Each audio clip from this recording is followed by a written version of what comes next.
Hey, this is Jay Horwitz with a very special edition of the Amazin Mets Alumni Podcast.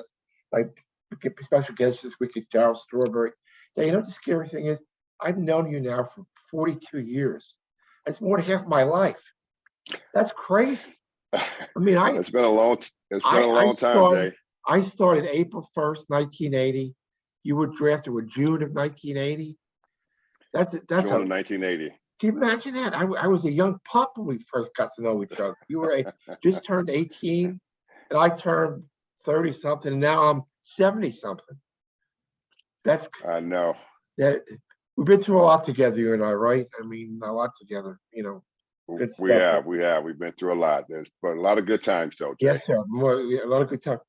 Well, the draft is this week, Darryl, and I wanted to speak to you about what you remember the spring of 1980.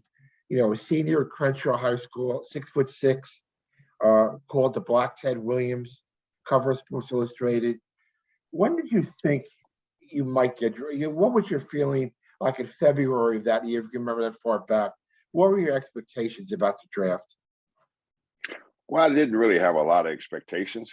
I knew I would probably be drafted because of my junior year in high school. We played at Dodger Stadium, and 4 guys got drafted off my team, and we played against John Elway and them in the city championship, and there was a lot of scouts there, and they didn't realize that I was a junior, and I was coming back for my senior year. And I just remember going into my senior year, you know, I started off real slow because I played basketball, and we had to go to like city and state championship before I got on the baseball field.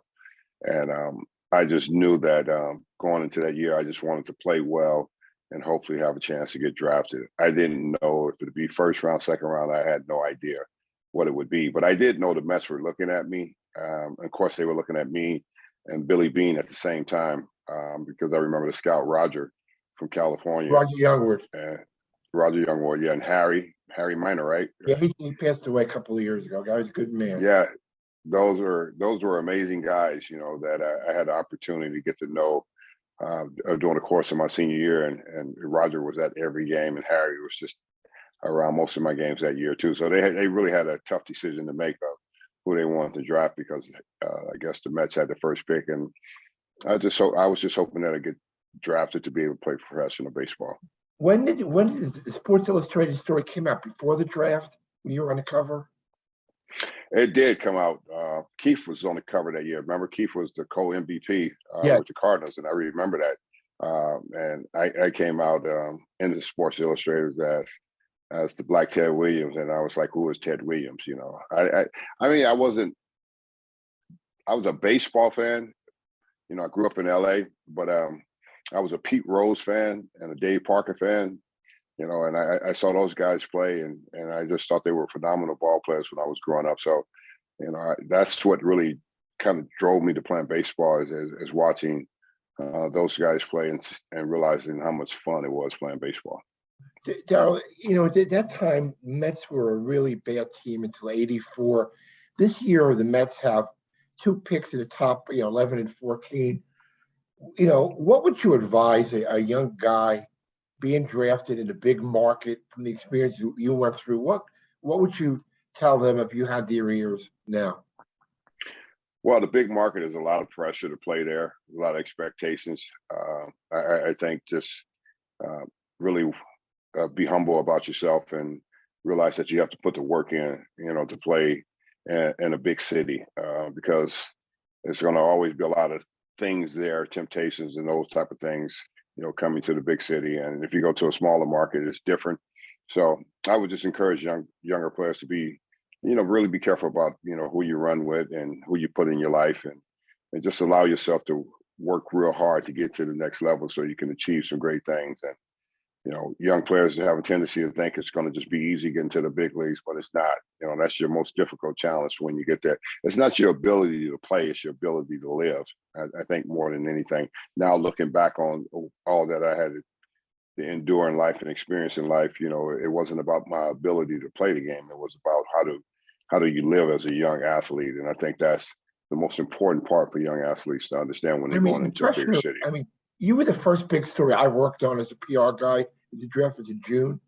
But I mean, so you had your big guy, 6'6", Black Ted Williams, your last name. I mean, you couldn't hide any place, right? I mean, there was no place to hide. No, I really wasn't. And those were different times. The 80s were the 80s. A lot of people that are living today and in sports today and watching sports today, they didn't live back in the 80s. They were too young for that. So it was a different time. And, the times that athletes live in now, of course, I couldn't hide. But, now of having social media and everything that you have to live with, I think it becomes a big amount of pressure to even perform, because of, everybody's expecting you, and you're in the kind of salaries that players get today. Everybody's expecting more out of you. And it's just a game, you just got to remember that, the most important thing is baseball, playing Little League and playing Pony League and all those different leagues growing up. It's the same game once you get to that level, once you develop the experience that you have. When did I remember we were in LA, we came into the locker. Was that before or after the draft? I forget. That was after the draft, I believe. I was already drafted by the Mets, and I remember Joe Torre was the manager, and I came into the locker room, and he welcomed me even then. When I was a young player, I knew I had a lot to learn, but it was really cool to be at Dodger Stadium at the game and be able to meet you guys and realize that, one day, hopefully I'll be playing in New York and I'll be playing for the Mets. Well, I got into trouble because of you. I got yelled at a couple of times. Chuck Hiller was the manager. You manager Kingsport, wasn't he?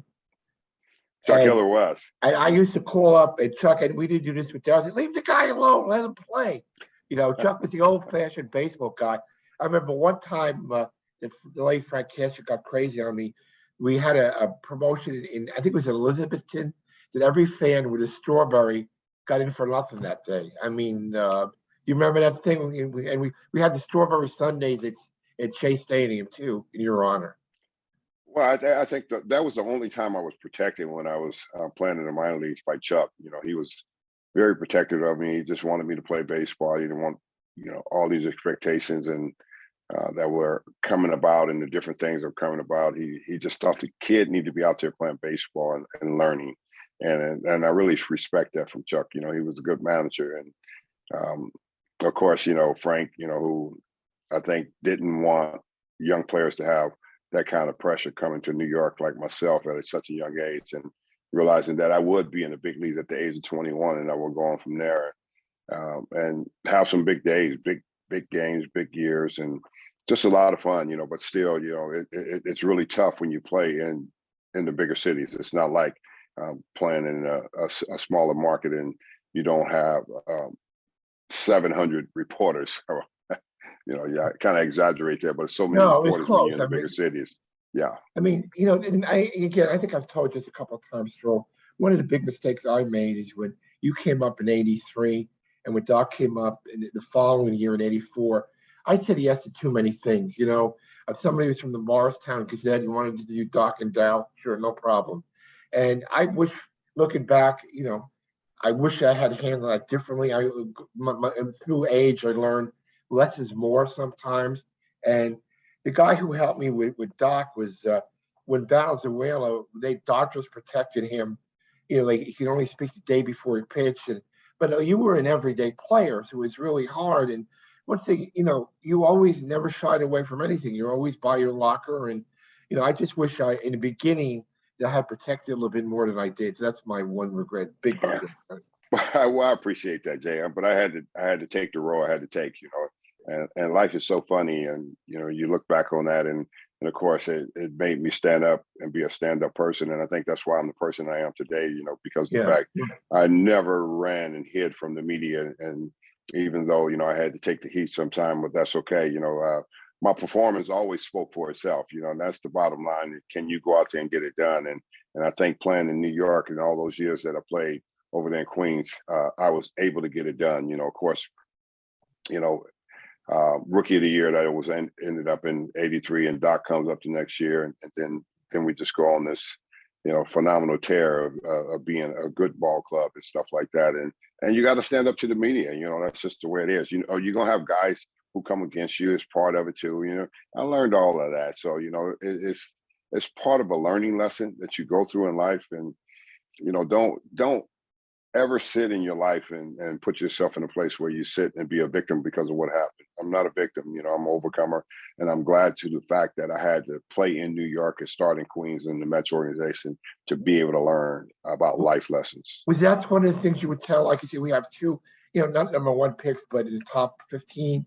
If you got them alone in a room, would you one piece of right with me? We would tell them be accountable and don't run into bad times. Was that one of the things you would tell them? Yeah, be accountable, show up no matter what. You take that 0 for 4, you go 2 for 30, show up, keep showing up, because if you're a baseball player and you have the confidence in yourself, you're going to break out of it. And that's the most important thing to learn about yourself as a young player. Young players have the tendency of not wanting to deal with the press, and then the pressure and the expectations are even higher because you don't deal with them, and now they write about you and they say, well, he hides from the press and he won't talk to us, stuff like that. Then the fans react, the radio shows and all the outlets in New York are different, and you get booed when you don't do that, and then guys find themselves not being able to be themselves. So me, I was a different type of breed of a person. I didn't really care about being booed. I like the fact of being booed, and I come from LA. I grew up in South Central LA, so I kind of had a tough skin. That growing up there, it didn't make me soft when I came and played in New York. It made me realize that if I want to play here, this is part of it. Show up, and no matter what, if you have a bad day, keep showing up and keep talking to the press, and don't just let them dictate who you are. The fans at Fenway Park used to serenade you with Darryl, and that didn't bother you at all, right, Straw? No, it didn't bother me. I tell people all the time, they say, well, how did you feel about that? I said, well, at least everybody knew I was in the ballpark. That was a good thing for me, the fact that they knew my name and everything. So I think playing under pressure is one of my things that I've always learned how to do because I did it so well in high school. We had to play that way in basketball. We had to play that way in baseball. So it was no big deal to me, to get to the next levels and play with that type of pressure. Matter of fact, I was a guy that thrived on the pressure. I think I became the best player, when there was pressure, when the game was on the line. I love being in those situations where there's great pressure and you're facing Nolan Ryan. He's throwing a 1-0 shutout and I hit a home run off of, and we tie that game and go on to win the game. Things like that was important to me when I look back over my career, because they were big moments, and you never forget the big moments you were in. One of your journey to get to the major leagues, I think you told me once, you really didn't get outside of LA much as growing up. So your journey to the Mets is Kingsport, Lynchburg, Jackson, Norfolk, Tidewater, all southern cities. I'm sure that wasn't the easiest thing for you as a young coming out of LA to make your journey through the South back then. No, it wasn't. Lynchburg was really tough. I had to go through a lot of racial sayings, because I was the number one pick. And, I just remember my manager, Gene Dusan, was just telling me, don't look up there. And, he felt like I would have wanted to eliminate somebody up in the stands. And, if it wasn't for him, and then if it wasn't for, the fact that, I had Lloyd McClendon, who eventually came around, I don't know how I would have made it through that year, but I figured it out, and I came close to giving up baseball. I was starting to doubt a little bit. Is this for me, growing up? Is this what baseball is all about? I didn't realize I was going to be called a boy, and all kind of other names, to play baseball. But it was very challenging. But I remember just thinking about giving it another year. And I went to Jackson, the Texas League, and I go on to play well in the Texas League. And that just really 34 home runs that year. Yeah, 34 home runs, and I stole 45 bases, and that really showed me right there that I had become a baseball player and that I would probably one day be able to play at the next level. And there it was again, Gino, Dusan was my manager at Double-A, and I thought it was pretty cool. And I go the next year, I go to Triple-A, and Davey Johnson, the manager, and I play 1 month under him in Triple-A and Tidewater, and then I get to the big leagues at the age of 21. So, it was a lot of things you got to go through. People never ever know about or talk about. They just think, well, you should make it because you have talent. There's a lot that come into play, when you, especially young, African American, and expectations, you're going to deal with a lot of different things. Darryl, jumping ahead this year, August 27th, Old Timers Day, celebrate 60 years of Mets baseball. I know you're going to probably be watching from the bench because of some bad knees that happened through the years at shoulder. But what's it going to be like to see a lot of your teammates, a lot of guys you played with, and reunite with the fans again? Well, I think it's most important for the fans because Queens was always good to me. Mets fans were great, no matter what people say or think. I had some phenomenal years there. My biggest years of my career was putting on the Met uniform and being able to perform like I did at Shea Stadium. Of course, it's Citi Field now, but Shea Stadium was my home, and the memories there, no one can ever take that away. So when you get to an event like this, you just kind of reflect on how good it really was and the guys that you play with. When you see some of the guys that you play with, you see some of the other players that wore the Met uniform. You think about them also as being players and representing what it was like to be in Queens. But I think the most important thing I always think about, is being an all-star. Rookie of the year, and then going in every year being voted into the all-star game as I was there. And then 86 is just a year to remember. You can't ever take that away from the team.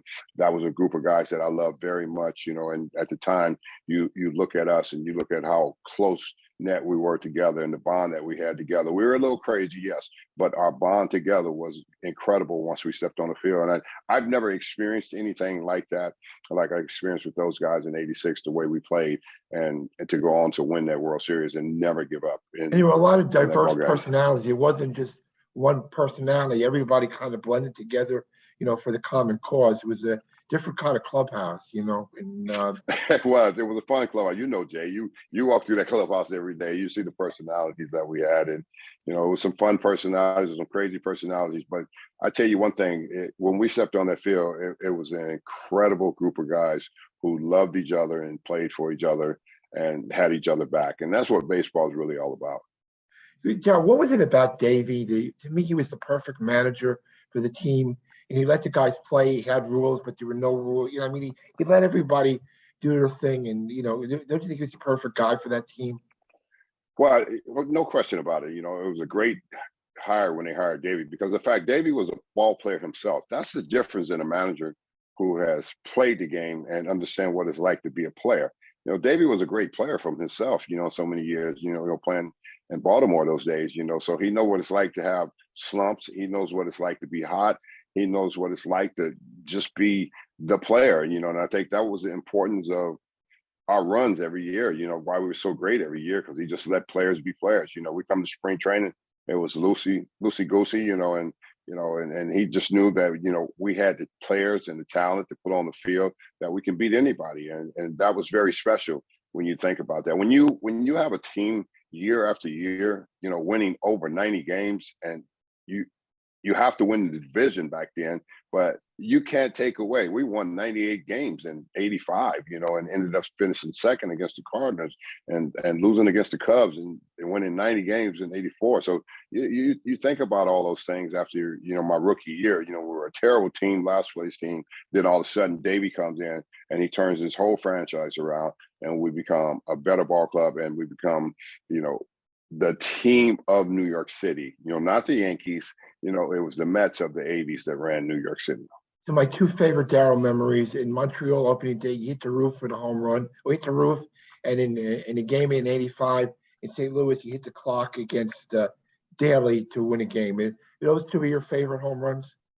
Well, I think the kid in Daly was, because '85.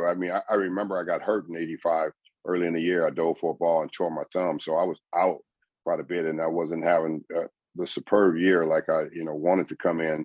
After the '84 season, and just being able to be in a big game like that in a moment like that in St. Louis, which was the Cardinals, because the Cardinals and us, we didn't like each other, and we hated them, and they hated us, and they hated Keith, and because he had came from St. Louis and he became a part of us, and it was just going to be a matchup that we was going to have to face every year. It was going to be like between us and the Cardinals of who was going to be the best, and so.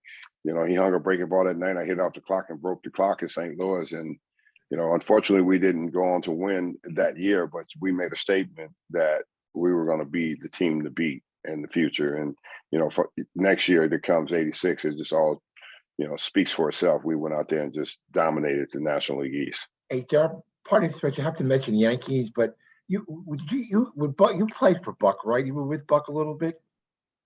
I was in '95. I was in '95 when I played with the Yankees over in '95. Me and Jeter, we were both coming in. And but you know, that was already established team with Donnie and them, and we ended up playing in the playoff series, and we lost to Seattle.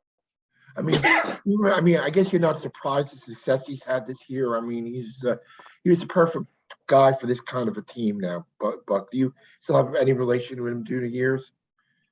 Well, I just think it's important for him being the kind of manager he is.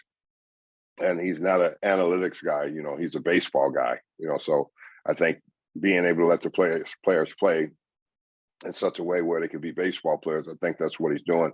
And I think that's why the success is there. You know, I think if you get caught up so much in the analytics, you know, I think that's, you know, the way the game is today. But I don't think Buck is caught up in that. I think Buck is more the fundamental baseball, hard-nosed baseball, you know, and, you know, he comes from that. He comes from that, you know, with the Yankees organization and everything. And he was a good manager in their organization. And now he comes back and, you know, he's a good manager in the Mets organization because he knows baseball. And I think that's what's important. Yeah, let me take a question I get all the time. Like Harry answered. He says, well, Darryl had a great career. He should be in the Hall of Fame. This is my answer. You tell me what you think. I say, that could be true. But I think the work he's doing today with the kids, doing cancer prevention stuff, traveling around the country, speaking again against the evils of opioid, to me, in a way, that's better in the Hall of Fame because you're impacted a lot of lives, and you've never run from what happened before. And I mean, do you feel the same? I mean, tell me what your thoughts on how I answered that question. Well, I feel tremendously blessed, you know, in my life, you know, to be able to go through what I went through and where I come from. And what it has nothing to do with me putting on the baseball uniform. It has to do with me being broken on the inside, you know, from my own dysfunction life as a kid and everything. And I'm still here today and I'm able to give back and I'm able to have such a great impact on so many more people's lives. I know I had a great impact playing baseball, but that was just a game. But today, back then I was winning ball games, but today I'm winning lives, you know, and I think that's more important than anything when you can help, you know, other lives be changed and bring from wherever darkness they are in life. And you can go into places. And what I do is, you know, get to be a ministry to go in to minister to people and bring hope to people. Hey, man, it's such a joy. I'm very thankful that, you know, I have the opportunity to be who I am today more than anything. Well, you're doing great work. So I know you had the opportunity to meet our new owners, and I know they're really into establishing the alumni tradition, and they want, you know, to reconnect with a lot of people we didn't connect with before. And I think we're on the right track. I think the old timers, they game, you know, 60 years of Met baseball, 65 guys coming back, you know, all the different decades. It should be a very joyous event, and I'm thrilled that you're going to be part of it, Straw. Well, I am too, and I'm so thrilled the fact that they do have new ownership, and Steve and his wife, I think her name is Alex, I believe. Yes. Yeah, they are wonderful owners. You know, they're wonderful people. You know, I've got a chance to, you know, just spend time with them and have conversations with them. You know, I'm not a person that's going to be all up in their face, you know, to bug them about things because that's not who I am. I don't need that. You know, I have a you know, great relationship with them, and I really appreciate the fact that they're bringing the history back, the history of players that have played there. You know, there's been a lot of great players, you know, who have come through there and played there. And there's been a lot of guys who has had great success, you know, there in Queens. And let's not forget about the fact that those players are still in the history books of what the Mets organization is all about. And for them to recognize that, you greatly appreciate that. Darryl, I treasure our friendship, and we'll stay in touch. And I'm sure we'll speak in a couple of days. And, you know, look forward to seeing you in August. All right. Sounds good, Jay. You stay healthy, take care, man. Straw. You be well, my friend, huh? Thanks, Darryl. All right. You too. All right, bye. All right, Jay. Bye-bye. Bye.